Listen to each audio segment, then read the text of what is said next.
ग्राम पंचायत एरोला में गौशाला का निर्माण अधूरा पड़ा है। जनपद मुरादाबाद ब्लॉक मूनापानी में लगने वाली ग्राम पंचायत एरोला में गौशाला का निर्माण पिछले महीने से चल रहा है, लेकिन अभी तक निर्माण पूरा नहीं हुआ है।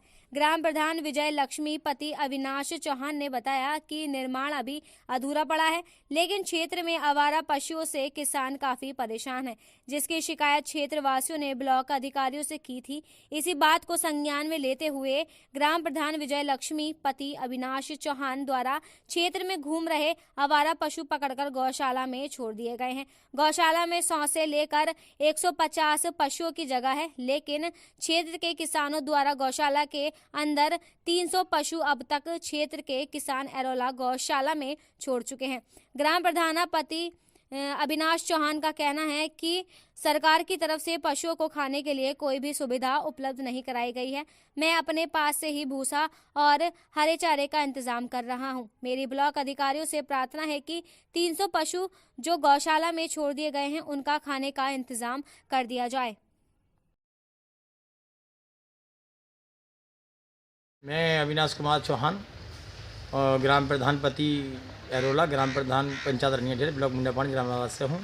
गौशाला जो एरोला ग्राम के गौवंश के नाम से है, ग्राम पंचायत रनिया के नाम से है। इस गौशाला का जो चालू किया गया था 28 तारीख को कह रहे थे, आदेश थे ऊपर से मुख्यमंत्री जी के डीएम साहब के, मगर हमने 31 तारीख से इस गौशाला को चालू किया।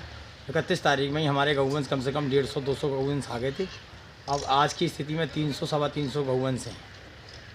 अच्छा, खाने पीने की क्या सुविधा है? खाने पीने की व्यवस्था जो है अभी मेरे स्तर से ही, मैं अपने स्तर से ही कर रहा हूँ, और जैसे भी हो रहा है गौ माता की सेवा हो रही है। अभी तो किसी ने कुछ नहीं कहा है। मैं अपने हिसाब से अरेंजमेंट करके यहाँ की सही व्यवस्था गौवंश की, भूसा की, हरे चारे की व्यवस्था कर रहा हूँ। पानी की टैंक बनवा रखा है। अच्छा, जैसे एक पशु के लिए कितना चारा है? एक पशु की मुझे जानकारी नहीं है, मगर मैं अपने पशु को 24 घंटे अपने गौ इसमें रौड़ी में एडवांस में डाल रहा हूँ। अब वो आगे सरकार तय करेगी कितना दे रही है। ब्लॉक की तरफ से भी आपको कुछ ना कुछ बताया होगा कि एक पशु के लिए इतना चारा होना चाहिए? हाँ, ये बता रहे थे 30 रुपये या 50 रुपये एक गौवंश मिलेगा, मगर 50 रुपये में या 30 रुपये में गौवंश नहीं पल पाएगा, क्योंकि गौवंश कम से कम 10 केजी भूसा हरा चारा खाता है। अच्छा, क्या रेट है भूसा का आज का? भूसा का करीब 1050 को भूसा मैंने मंगाया, 1000 या 1150 1000 रुपये। अच्छा, जैसे हरा चारा उसका क्या रेट है? हरा चारे का करीब 4-5 रुपये, 4-5 रुपये केजी, 5 रुपये केजी के हिसाब से आ रहा है। तो रोज़ कितना आ जाता है? रोज़ का कम से कम 2-2.5 टन चारा जो है यूज में आ रहा है। किसकी तरफ से हो रहा है सभी?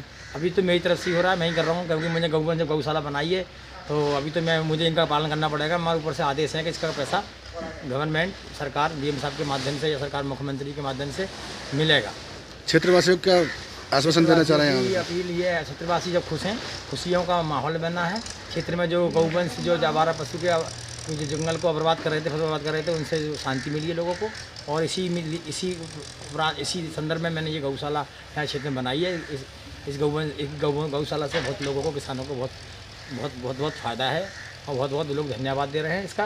और आगे आने वाले समय में हम गौशाला के लिए विस्तार बढ़ा रहे हैं। आगे डीएम साहब के आदेश और मुख्यमंत्री जी के आदेश हैं, आगे जितना भी हमारे पास ज़मीन है उसमें आगे 3 सेट बढ़ाएंगे। अभी हमारे पास 300-400 गौवंश का अरेंजमेंट है। उसके बाद में हम शायद गेहूँ कटने के बाद 1000, 1200 गौवंश के पालने की व्यवस्था यहाँ पे संचालन करेंगे।